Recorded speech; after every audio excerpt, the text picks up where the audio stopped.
या बातमीच्या आधारावर त्यामुळे तर टोळचा निकालच झाला नाही। मध्यंतरी आचारसंहिता लागली। आचारसंहिता ज्या दिवशी लागली त्या दिवशीच एकतर त्यांना प्रशांत ठाकूर यांना खात्री होती की काँग्रेसमध्ये राहून मी निवडून येऊ शकणार नाही आणि लोकसभा निवडणुकीमध्ये नंतर त्याचा निकाल लागल्यानंतर केंद्रात जेव्हा भारतीय जनता पक्षाची सत्ता आली तेव्हापासूनच यांना भारतीय जनता पक्षाचे डोहाळे लागलेले होते। परंतु तसं न दाखवता केवळ यांना काँग्रेस पक्ष सोडण्यासाठी काहीतरी निमित्त हवं होतं आणि त्या टोळचा निमित्त करून यांनी ज्या दिवशी आचारसंहिता जाहीर झाली त्या दिवशी आपल्या आमदारकीचा म्हणजे जेमतेम 1 महिनाभराच्या कालावधीसाठी यांनी आमदारकीचा राजीनामा दिला। त्यामुळे खरंच जनतेला आपली आमदारकी पणाला लावणारा आमदार असं वाटलं आणि त्याचा फायदा 2014च्या झालेल्या विधानसभा निवडणुकीमध्ये या पितापुत्रांनी घेतला। जनतेची दिशाभूल केली।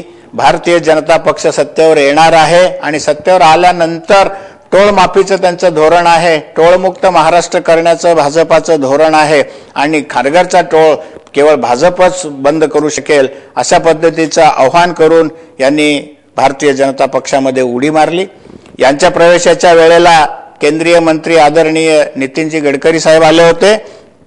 त्यांनी प्रशांत ठाकूरांचं पक्षामध्ये स्वागत करत असताना टोळच्या बाबतीत बोलताना जो खेल मैंने शुरू किया है उसे मैं ही खत्म करना जानता हूं या आव्हानात्मक टाळ्या घेणाऱ्या भाषणांमुळे त्यांनी टोळ मुक्त करणार, खारघरचा टोळ चालू होऊ देणार नाही अशा पद्धतीचं आश्वासन जाहीर सभेमधून जनतेला दिलेलं होतं। आणि मी प्रशांत ठाकूरांना याचे आता पुन्हा त्या गोष्टीची आठवण देऊन आज पुन्हा आव्हान करत आहे की प्रशांत ठाकूर आपण 14 ऑगस्टच्या वर्तमानपत्रातून जे आव्हान मला प्रत्याव्हान केलं होतं की ज्या दिवशी बाळाराम पाटील आणि मल्लीनाथ गायकवाड टोळ भरतील त्या दिवशी आमदारकीचा राजीनामा प्रशांत ठाकूर देतील म्हणून, तर हा काल मी टोळ भरल्याचा पुरावा आपल्या समोर मी आजच्या वर्तमानपत्रात देखील छापलेला आहे।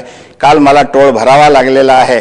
मग आपण खरा जर आपण शब्द पाळणारा असं जर असाल तर त्या शब्दाला जागून आपण आमदारकीचा राजीनामा देणार का? महिना 1.5 महिना असताना किंवा पक्षांतर करायचं आहे म्हणून राजीनामा देणं जसं सोपं आहे, आज केवळ आपण निवडून येऊन 77 दिवस झालेले आहेत आणि जवळजवळ अजून 4.5 पावणे 5 वर्ष असताना जर आपण आमदारकीपणाला लावली तर आपण खरं लोकहिताचे किंवा लोकांच्या बाजूने लढणारे आमदार म्हणून आम्ही सुद्धा मान्य घेऊ। आमचे कृषी उत्पन्न बाजार समितीचे अध्यक्ष सभापती राजेंद्र पाटलांनी म्हटल्याप्रमाणे आज आपण राजीनामा दिलात तर आम्ही तुमच्या घरी तुमचा सत्कार करायला येऊ, अन्यथा राजीनामा जर नाही दिलात तर तुमच्या निषेधासाठी देखील प्रसंग आल्यास शेतकरी कामगार पक्षाचे कार्यकर्ते आपल्या कार्यालयावर निषेध व्यक्त करण्यासाठी सुद्धा येतील आणि जनतेची दिशाभूल केल्याबद्दल आपण सर्व जनतेची माफी मागाल का हा माझा तुम्हाला सवाल आहे।